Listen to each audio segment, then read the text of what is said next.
السلام علیکم ورحمۃ اللہ وبرکاتہ۔ ناظرین، کل سیالکوٹ میں ایک انتہائی اندوہناک واقعہ پیش آیا ہے۔ وہاں پر ایک فیکٹری میں کام کرنے والے ایک سری لنکن ملازم کو، جو مینیجر تھے فیکٹری کے اندر، گستاخی رسول کا الزام لگا کر اور انتہائی بہیمانہ تشدد کر کے قتل کر دیا گیا۔ واقعے کی جو کچھ تفصیلات ہمارے سامنے آئی ہیں پولیس کے تحقیقات کی روشنی میں، وہ جس طریقے سے ہیں کہ فیکٹری میں کوئی انسپیکشن ہونی تھی اور اس کے لیے مینیجر نے ملازمین کے اوپر سختی کی۔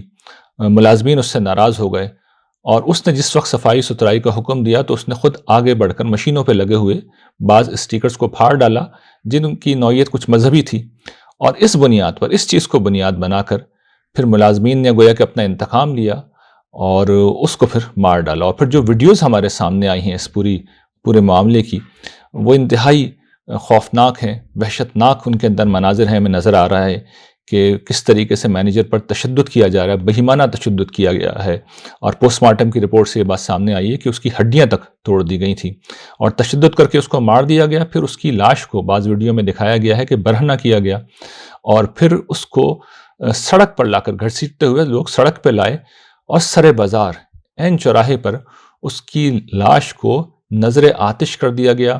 لوگ ہجوم کی شکل میں موجود تھے، کوئی بچانے کے لیے آگے نہیں بڑھا۔ پولیس آ گئی تھی، اس نے کچھ نہیں کیا۔ ریسکیو کی ٹیمیں موجود تھیں، اس نے کچھ نہیں کیا۔ ہجوم اس درجے میں مشتعل تھا۔ اور پھر ان سب سے زیادہ خوفناک ویڈیو ایک اور بھی تھی جس میں نوجوانوں کا جتھا جو ہے نعرے لگا رہا ہے، اور ان کے بیچ میں ایک نوجوان بڑے سکون اور اطمینان اور اعتماد کے ساتھ یہ کہہ رہا ہے کہ ہاں، ہم نے قتل کیا ہے، اور یہ اس پہ اوپر وہ گستاخی رسول کا الزام لگا رہا ہے، جو کہ بعد میں تحقیقات سے معلوم ہوا کہ بالکل جھوٹا الزام تھا، اور وہ اس عزم کا اظہار کر رہا ہے کہ ہم آئندہ بھی یہ کریں گے، اور اس کے لیے وہ غلط طور پر حدیث کا بھی حوالہ دے رہا ہے۔ تو یہ صورتحال ویسے تو بہت مایوس کن ہے۔ ظاہر بات ہے کہ جو شخص ان مناظر کو دیکھے گا اور پھر وہ جانتا ہے کہ اس کے نتیجے میں خود دین اسلام کی کیا بدنامی ہو رہی ہے، پاکستان کا کیسا امیج ہے جو دنیا کے سامنے جا رہا ہے، تو اس کے نتیجے میں ایک مایوسی کا پیدا ہونا بڑی فطری سی چیز ہے۔ لیکن میں چاہتا ہوں کہ اس ویڈیو کی وساطت سے آپ کے سامنے یہ بات رکھوں کہ دیکھیے، ایک پہلو تو یہ ہے کہ ہم مایوس ہوں، دوسرا پہلو یہ ہے، اور آخرت کا پہلو میں آپ کے سامنے اگر رکھوں، تو اس طرح کے جو حالات ہوتے ہیں وہ اجر آخرت کے حوالے سے بڑے غیر معمولی ہوتے ہیں۔ یعنی ان حالات میں اگر آپ صحیح بات لوگوں تک پہنچائیں گے تو اس کا اجر بے پناہ ہے۔ تو ہم جب اس پہلو کو سامنے رکھتے ہیں تو میں سمجھتا ہوں کہ ہم تو خوش نصیب ہیں کہ اللہ تعالیٰ نے ہمیں ایسے دور میں پیدا کیا جب ہمارے پاس یہ موقع ہے کہ ہم صحیح بات لوگوں تک پہنچائیں اور خدا کی بارگاہ میں انعام کے مستحق ہوں، اس کی رحمت کو حاصل کریں۔ تو اس موقع سے فائدہ اٹھانا چاہیے۔ دیکھیے، یہ جو صورتحال ہے یقیناً اس میں کوئی شک نہیں کہ گھمبیر ہے، اس لیے کہ جس صورتحال سے ہم دوچار ہیں وہ پچھلی 4 دہائیوں میں پیدا کی گئی ہے، اور اس میں انتہا پسندی کا ایک مرض ہے، ایک روگ ہے جو ہمارے معاشرے کو لگا ہے۔ اس کے پھر ہم جانتے ہیں کہ نتائج ہیں جو نکلے ہیں۔ ہم نے 90 کی دہائی میں یہ دیکھا کہ کس طریقے سے فرقہ وارانہ بنیادوں کے اوپر ٹارگٹ کلنگ ہوئی ہے، اور مساجد پر، امام بارگاہوں پر حملے ہوئے ہیں۔ پھر ہم نے یہ دیکھا کہ خودکش حملوں کی ایک لہر آئی، اور اس کے اندر پاکستان کے کوچوں بازار کو خون سے نہلایا گیا، معصوم مرد و زن بچوں کو قتل کیا گیا، مساجد میں دھماکے ہوئے، بازاروں میں دھماکے ہوئے۔ اور پھر ہم یہ بات جانتے ہیں کہ اس کے بعد پھر اب جس دور میں ہم زندہ ہیں وہاں پر دھڑ میں لوگوں کو اذیت دی جاتی ہے، راستے بلاک کر دیے جاتے ہیں، اور پھر عشق رسول کا نام لے کر، رسول اللہ صلی اللہ علیہ وسلم کی مقدس ہستی کا نام لے کے لوگوں کو اس طریقے سے بہیمانہ طریقے سے تشدد کر کے قتل کر دیا جاتا ہے۔ یہ کوئی ایک واقعہ نہیں ہے، اس سے پہلے بھی متعدد واقعات پیش آئے ہیں جہاں پر لوگوں نے قانون کو اپنے ہاتھ میں لیا ہے۔ اور پھر جس طرح میں نے عرض کیا، اس نوجوان کی ویڈیو سے اس بات کا اظہار ہو رہا ہے کہ ہم تو یہ کام بالکل ٹھیک ہم نے کیا، اور فیوچر میں بھی یہی کام ہم کرتے رہیں گے۔ ہماری ذمہ داری یہ ہے کہ ہم صحیح بات لوگوں تک بتائیں، اور یہی میں اس ویڈیو میں تھوڑی سی کوشش کروں گا۔ دیکھیے، یہ بات کہ رسول اللہ صلی اللہ علیہ وسلم کی ہستی رحمت للعالمین تھی، یہ قرآن مجید کا موضوع ہے۔ قرآن مجید نے نہ صرف اس بات کو بیان کیا ہے بلکہ آپ کے اخلاق عالیہ کو بڑی تفصیل کے ساتھ بیان کیا ہے، اور اس میں بڑا غیر معمولی وصف یہ ہے کہ آپ لوگوں کو معاف کر دیتے ہیں۔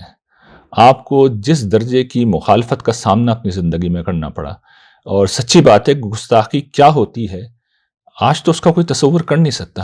حضور کے دور میں جس درجے کی گستاخی ہوئی، اور قرآن مجید ان کو کوٹ کرتا ہے، کفار کی، منافقین کی ان باتوں کو کوٹ کرتا ہے، یہود کی ان باتوں کو کوٹ کرتا ہے جو گستاخانہ جملے وہ بارگاہ رسالت میں کہتے تھے، حتیٰ کہ حضور کی مجلس میں جا کے بھی وہ کہتے تھے. یہ سب کچھ مکہ میں بھی ہوا، بار بار ہوا. طائف کی تاریخ تو سب کو ہی معلوم ہے. اور مدینہ میں جب حضور کے پاس اقتدار آ گیا تھا اس وقت بھی یہ ہوا. حضور کی مجلس میں بیٹھ کے جو قرآن مجید نے سورہ بقرہ میں بیان کیا ہے، جس واقعے کی بنیاد پر قرآن مجید نے وہ حضور کو مخاطب کرنے کا جملہ بدلا ہے کہ رائنا نہ کہو بلکہ انظر نہ کہو، تو وہ اس لفظ کو کھینچ کر اس طرح پڑھتے تھے جس کا مفہوم یہ ہوتا تھا کہ معاذ اللہ ہمارے چرواہے. تو اس درجے کی گستاخی کا ارتکاب کیا گیا. پھر دیکھیے آدمی اپنے لیے تو یہ ساری چیزیں جھیل جائے، حضور جیسی کریم ہستی آپ نے سب جھیلا برداشت کیا. ہماری ماں ام المومنین حضرت عائشہ رضی اللہ تعالی عنہا کے اوپر جو بہتان لگایا گیا وہ تو ناقابل تصور ہے. یعنی وہ تو ایک آخری حد تھی جو حضور کے ساتھ کی گئی، اور پھر حضور نے بڑے صبر سے اس کو بھی جھیلا. اور دیکھیے قرآن مجید نازل ہو رہا ہے تو قرآن مجید نے ان گستاخوں کو جنہوں نے سب کچھ کیا آخرت پہ تو وعید کی ہے، بہت سخت کی ہے. دنیا میں انہیں سوائے قذف کی سزا کے، یعنی جن لوگوں کا جرم ثابت ہو گیا کہ انہوں نے یہ بہتان لگایا ہے تو بہتان کی سزا تو دی گئی، گستاخی رسول کی کوئی سزا نہیں دی گئی. اس کی وجہ یہ تھی کہ رسول اللہ صلی اللہ علیہ وسلم کی ہستی جو تھی انتہائی کریم تھی. آپ نے دیکھیے اپنے دشمنوں کو ہمیشہ معاف کیا ہے. آپ نے اپنے چچا کے جو قاتل تھے اس کو معاف کر دیا، جس نے یہ پورا پلاٹ بنایا تھا، منصوبہ بنایا تھا، ان خاتون کو معاف کر دیا. اپنی صاحبزادی کے قاتل کو جس نے پتھر مارا اور جس کے نتیجے میں ان کا حمل ساقط ہوا اور اسی کے نتیجے میں پھر ان کا انتقال ہوا، اس کو معاف کر دیا. آپ نے مکہ کے ان سارے لوگوں کو معاف کر دیا جنہوں نے ساری زندگی آپ کو سب و شتم کا نشانہ بنایا، ساری گستاخیاں کی. طائف کے لوگوں کو نہ صرف معاف کیا بلکہ ان کے قیدیوں کو آزاد کیا. یہی معاملہ مدینہ کے منافقین کا تھا کہ حضور نے کبھی گرفت نہیں کی. عبداللہ ابن ابی کے متعلق تو ہم جانتے ہیں کہ حضور کا کیا معاملہ رہا، کتنی غیر معمولی حضور کی درگزر کا حضور کا رویہ تھا. تو یہ حضور کی اصل ہستی ہے، اور ہم کیا کرتے ہیں کہ حضور کے نام پر یہ سارے کام کر رہے ہوتے ہیں.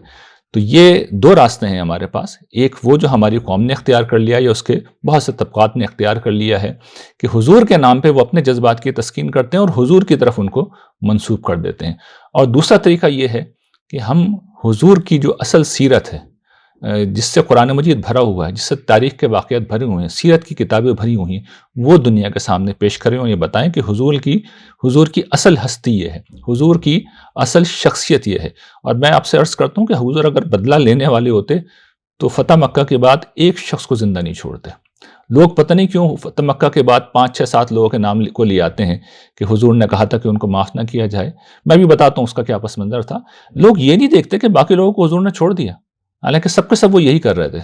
اسی طریقے سے آپ یہ دیکھیے طائف کے لوگوں کو چھوڑا، مدینہ میں حضور نے یہ کام نہیں کیا. اس کے بعد سیرت کی کتابوں میں 2 4 واقعات ہمیں ملتے ہیں. ان میں سے جو واقعات غیر مستند ہیں ان کا تو میں ذکر ہی نہیں کر رہا، اور زیادہ تر واقعات بالکل غیر مستند ہیں، وہ ضعیف ہیں، وہ موضوع ہیں، ان کی کوئی حقیقت نہیں، ان کی بنیاد پر کچھ بھی قانون سازی نہیں کی جا سکتی. جو مستند واقعات ہیں وہ بھی 1 2 ہی ہیں، 3 4 ہی ہیں. ان میں بھی حقیقت صرف اتنی تھی کہ جن لوگوں کو قتل کیا گیا، اور یہ بھی خیال رکھیے گا ان کو ریاست نے، یعنی باقاعدہ ریاست نے، جس طریقے سے ریاست کی اتھارٹی ہوتی ہے اس کے تحت ان کو قتل کیا گیا. کس جرم میں؟ جرم یہ تھا کہ وہ اصلاً اسلام کے دشمن تھے، دین اسلام کو نقصان پہنچانا چاہ رہے تھے. تو انہوں نے حضور کے خلاف ہی پروپیگنڈا نہیں کیا تھا بلکہ اسلام کے خلاف کارروائیاں کی تھیں، اسلام کو مٹانے کی کوشش کی تھی. اس جرم میں ان کو قتل کیا گیا. ظاہر ہے کہ اس زمن میں ان کا ایک جرم یہ بھی تھا کہ جہاں 10,000 لوگ گستاخیاں کر رہے تھے وہ لوگ بھی گستاخی کرنے والوں میں شامل تھے. ظاہر ہے جب وہ ایمان نہیں لائیں گے، دشمن ہوں گے، معاندین ہوں گے، تو وہ ظاہر ہے کہ اپنی فضول باتیں تو کریں گے، لیکن یہ اصل وجہ نہیں تھی. اگر یہ اصل وجہ ہوتی تو میں بار بار توجہ دلا رہا ہوں کہ پھر مکہ میں لوگوں کو زندہ نہیں چھوڑا جاتا، طائف میں لوگوں کو زندہ نہیں چھوڑا جاتا، مدینہ کے جو منافقین ہیں ان کو زندہ نہیں چھوڑا جاتا.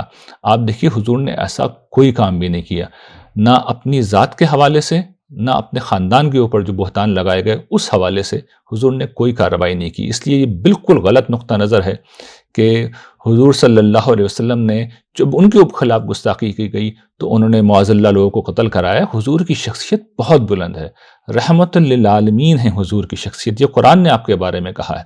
تو ہمارا کام یہ ہے کہ رسول اللہ صلی اللہ علیہ وسلم کی اصل شخصیت کو لوگوں کے سامنے لائیں، اور یہ ساتھ میں لوگوں کو بتایا جائے کہ دیکھیے جس راستے پہ آپ چل رہے ہیں یہ آپ اسلام کو بدنام کر رہے ہیں. اور ہر وہ شخص جو اس عمل کی تائید کرتا ہے، ہر وہ شخص جو اس کو جواز فراہم کرتا ہے، ہر وہ شخص جو اس کے اوپر خاموش رہتا ہے وہ حقیقت میں قیامت کے دن رسول اللہ صلی اللہ علیہ وسلم کا مجرم ہوگا، اس لیے کہ حضور کے نام پر یہ سب کچھ ہو رہا ہے اور کوئی شخص خاموش رہ جائے اور صحیح بات نہ بیان کرے، میرے نزدیک یہ بہت بڑا جرم ہے۔ میرے نزدیک نہیں بلکہ قرآن مجید کے نزدیک یہ بہت بڑا جرم ہے، یہ کتمان حق ہے، یہ صحیح بات کا چھپانا ہے۔ ہر شخص، میں بار بار دہرا رہا ہوں کہ حضور یہ کر رہے ہوتے تو مکہ میں کسی کو زندہ نہیں چھوڑتے، مدینہ کے منافقین کو زندہ نہیں چھوڑتے، طائف کے لوگوں کو زندہ نہیں چھوڑتے، تو یہ بات کیوں نہیں بتائی جاتی لوگوں کو؟ یہ بات کیوں نہیں بتائی جاتی؟ قرآن مجید بھرا ہوا ہے گستاخی کے واقعات سے، کوئی سزا قرآن مجید نے بیان نہیں کی ہے، صرف معافی ہے، صرف درگزر ہے۔ جو وعیدیں ہیں وہ سرکشوں کے لیے ہیں اور زیادہ تر آخرت میں دی گئی، یعنی آخرت کے حوالے سے بیان کی گئی۔ اس دنیا میں جو سزائیں دی گئی ہیں وہ اصل میں خدا کے خلاف سرکشی کی، اسلام کے خلاف اناد کی اور اسلام کی مخالفت کی، اسلام کو مٹانے کی کوشش کرنے کی سزا تھی۔ حضور نے اپنی ذات کے لیے کبھی انتقام نہیں لیا۔ تو جو لوگ بھی اس طرح کے کام کرتے ہیں یا نقطہ نظر رکھتے ہیں وہ یہ بات جان لیں، وہ اپنی ذمہ داری پہ کر رہے ہیں، قیامت کے دن اللہ کے ہاں انہیں جواب دہی اس بات کی کرنی ہوگی۔ وآخر دعوانا ان الحمد للہ رب العالمین۔